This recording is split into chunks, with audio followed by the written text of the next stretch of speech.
English mojito. Look, it's green. It all make this whole experience better, just like in the book. So today's concoction is an English mojito because the author of this week's book is British. Really, really British. And it's green, which in the book that we read is like the happy color, the happy calming color. It's So I don't know if we mentioned this.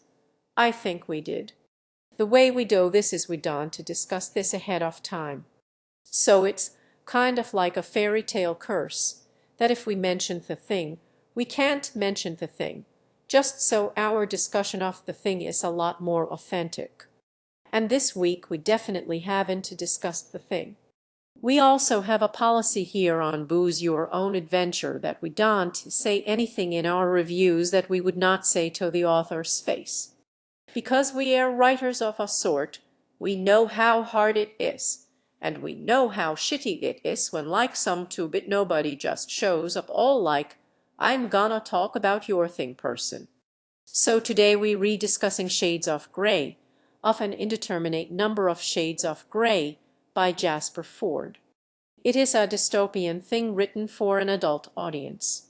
Nella, what did you think of Shades of Grey? I liked it. Wait, hear me out. I don't like the movie Brazil that much. This felt like Brazil. I liked it better than Brazil. I would recommend it to people who liked Brazil. I'd read the sequels, but it was definitely a book that meandered a lot throughout its world building. And the last quarter of the book decided, oh right, we've built up this world, let's get to what's actually wrong with it and why our characters should care. Also, I'm sure we're gonna talk about female character. This made me never want to read another book again. The thing I hated about it was the process of reading the words. On a concept level, if someone had described it to me, I'd be like, okay, that's a book. But as I was reading it, I derived no enjoyment from it. It felt like I couldn't remember why I enjoyed reading. Like I could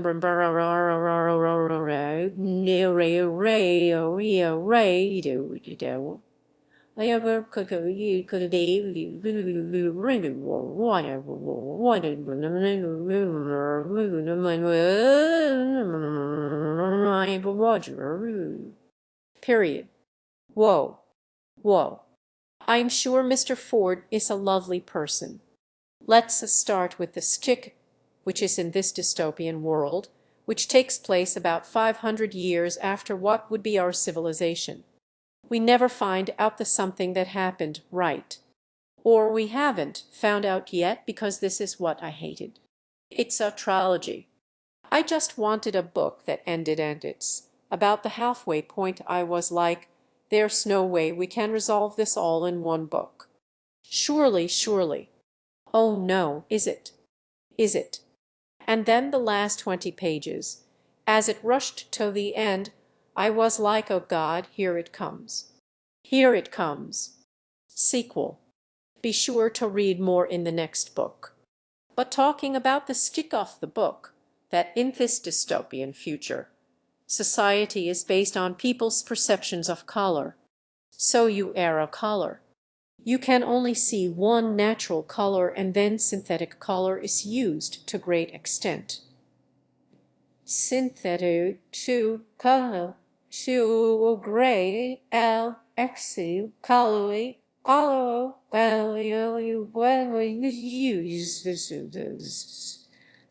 when I was in high school, I read Brave New World and I liked it. This was like if Brave New World didn't have a point, or it did have a point, but the point was like less sophisticated than we get in young adult dystopias. Well, 'cause it's a point that's been done. Well, yeah. Yeah. And I was like, every time it would like, I mean, it has a very glib sense of humor, so we can kind of sidestep that criticism. I guess, sort of, but it still had that underlying tone of like conformity bad. And it's like, this came out in 2009. This is a little old, you guys. And I was like waiting for it to add to that because it was so boring. And the thing is, usually like Divergent, I gave Divergent a lot of shit. I like Divergent better than this. This is how much I hated this book. Whoa. Divergent. The dystopia of Divergent was really kind of not about anything. Like you could really stretch it and say it's about like high school cliques. But it wasn't. It was a story first, you know, and I guess any kind of like social commentary was like, they like wafted it over the book and said like, here's some commentary, sort of, not really. It wasn't meant to be a commentary. Yeah. So, I mean, like, I still maintain that Divergent's not good, but it had a story with tension and characters. And this reminds me of like an E9 review we read of the Bone season where it was like world building for the sake of world building. And I kept imagining like Frank Underwood turning to the camera as the narrator repeatedly explained the world to us, like a thing would happen. And then he'd be like, oh, well, you know, this swatch is like the doof-doo-doo, and then we have to do this thing over here in order to get our swatches. And it was just like the most clunky, unnatural world building I can remember. Usually world building is done with action. Usually world building is done with a thing that happens, not the narrator constantly over and over to the point of like, is this a parody? It felt so British. It did feel really British. And like the elements of that dystopia, like it felt like a sort of like a BuzzFeed article. You know, you re-British if, you know, like all of the elements of the dystopia where people, you know, there'd be like an uncomfortable thing in the room and we got to pretend like it's not there because Britain, you know, like stuff like that. And I was like, the hyper-politeness. Ye. So it felt very British in that way. But that's not a bad thing. The world building and the way it was done, I thought was a bad thing because it was not, I mean, it's sort of like show, don't tell. It was so telly. It was maddeningly telly. And it's like he could construct a sentence okay, and like sometimes slip a joke in there. I liked the risk joke. It was a good one.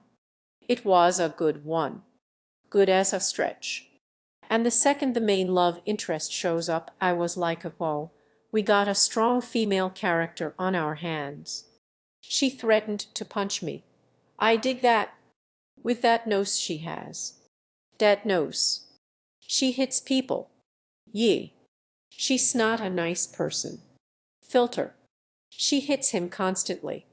And he's charmed by this. As men e'er want to do.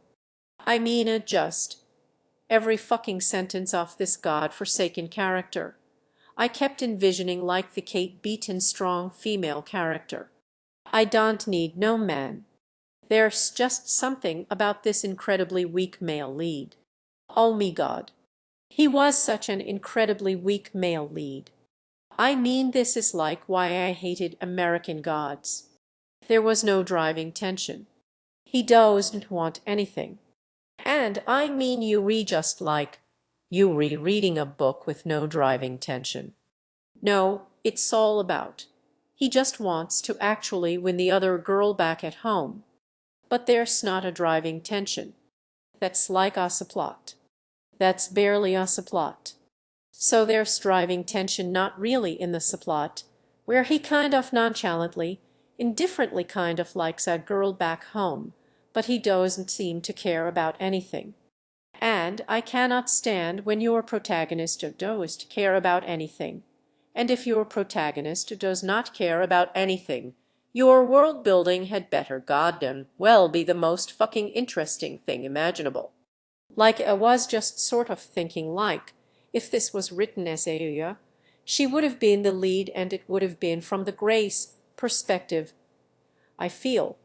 If you like Brazil and British long-dragging politeness. Frank Underwood turning to the camera and explaining everything to you rather than showing it. No, at least Frank Underwood is actually like really super enjoyable when he does that. He's Richard Baye. That's why it's worth. How does this have such a high rating on Goodreads? Seriously, if you like Brazil, you will like this. I can see liking this if you like the tone, and tone is like why you read things. And because as I was reading it, I was just like, my problem was I was just so bored by the world building. I was just like, there's no point to this dystopia. And that would be fine if there was a story or a driving tension. Technically, I mean I wouldn't even call it a story. It's just like a guy putters around for a few days and then discovers a thing. He shows it all in the last fourth of the book. Yeah. On the whole, I think I really do enjoy ya more than this whole adult shit. Well, in terms of dystopia. Yeah. Because that was me point. It's kind of really hard to make a grand, sweeping gesture by way of allegory about society anymore. I mean, the Hunger Games did it really well because it kind of hit on something new, being reality shows, which didn't exist in Aldous Huxley's time. But even you look at something like Brave New World, which still feels like it has relevance because it has so much to do with the society numbing you. And also the Munsell. Oh, Munsell is a color chart. I used it in archaeology. It has a hole. It just pretty much has a shit ton of color swatches. Well, see, that's clever. Well, yeah, that's what I like the whole okay. I'm trying to think of something nice to say about this guy. And also the tester was just like, I gotta find something nice to say about this. He clearly thought a lot about this. No, I was just so unhappy. And the test that they take to determine what their color percentage in vision is the name of the guy who came up with the color blind test and shit. Oh, the Ishihara. Yeah. So you knew this? Yeah. Or you looked it up? No, I knew it. So you knew this, and I didn't. And I didn't really think about that. But that is clever, now that oh no that. See, I said a nice thing. I said a nice thing about this book I hated. I think that's what kept me going, is that I did enjoy how much obvious thought he put into this world and forcing it to work in this shtick. Well, I mean, I thought the world in itself was not the problem was the way it was presented. I really wish Jane had not been the way she was. I mean, I wish everything about the story. I mean, I hated the main character. It was so fucking hackneyed. Their way, this strong female character. I'm a huge bitch. I need to be tamed. I'm sick of that. You know. Ye. And it was just like, from the second she's on screen and the first thing she does is threaten to harm him, it's like, really? Really? We've written how many books and we read going here? How fucking hackneyed is that? And it's sexist as shit, you know. We retaming the shrew again. We should be past this. I mean, that would be fine if she was an interesting and well-rounded character, but she's not. And obviously, some people will disagree, and that's fine, but a compelling narrative is generally, and you look at Dexter in Game of Thrones and Breaking Bad, and it's like, a compelling character is not someone who is good. A compelling character is a driven character. And I hold to this. That's why I like Game of Thrones. Everybody is very driven, you know. And they all differently driven. And that's what makes it interesting. Like in this book, there was no single character that was driven, and in Ye, you tend to be very driven because it's like teenagers and they want, you know, they want to find their place in society. They want to do the thing. They want to be thinking. You know what? And they will to do they'll to do they'll do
But Jane was driven.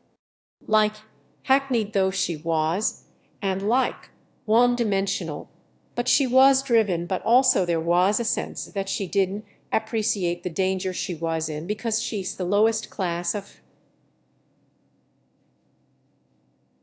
agree they re pretty much the slave class. Like, she's constantly pissing everyone off. But she is the Kate Beatonian strong female character. Everyone's always talking about how they can't wait till, like, they can throw her out to be rebooted, which is a thing in this world, which you know, ends up being something else. But she has no concept of, because she's got it all figured out, so she has no fear of what they can throw at her. So there's no tension for her. So for her, there's no tension. So it's like, even though she's driven, there's no stakes. Like I said, I liked it. I didn't want to gorge my eyes out afterwards. I went, that was all right. I can't, like, it's like, sort of like one of those things where I kept thinking, like, I guess. He's not bad at writing, but everything I like about stories is absent. I mean, I'm interested in checking out his other series, which is like a new war fairy tale thing going on, or nursery rhyme thing. But I'll do that on me own. So next episode, I'm going to stop saying next week, because obviously we can't keep hey you know, bro. We busy. What air you going to do? Them full-time jobs. Ye.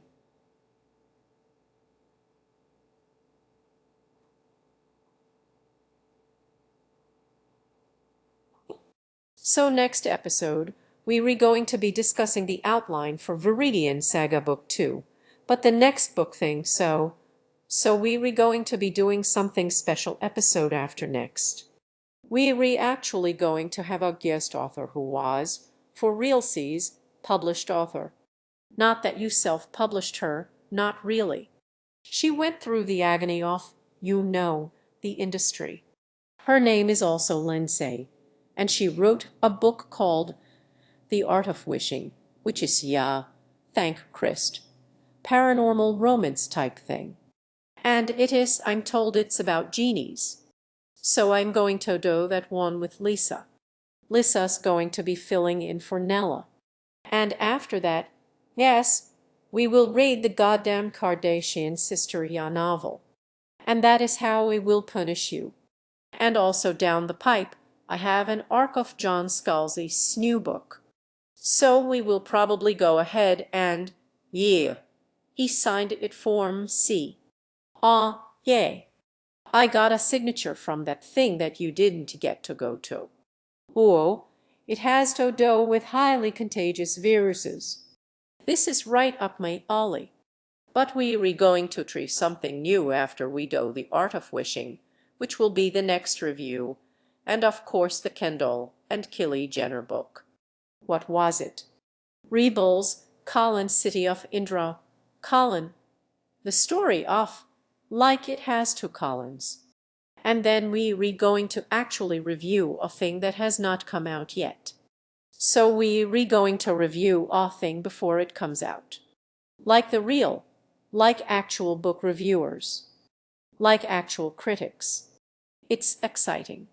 So yeah. So I hope you enjoyed me suffering, because I'm going to enjoy yours. Till the next time.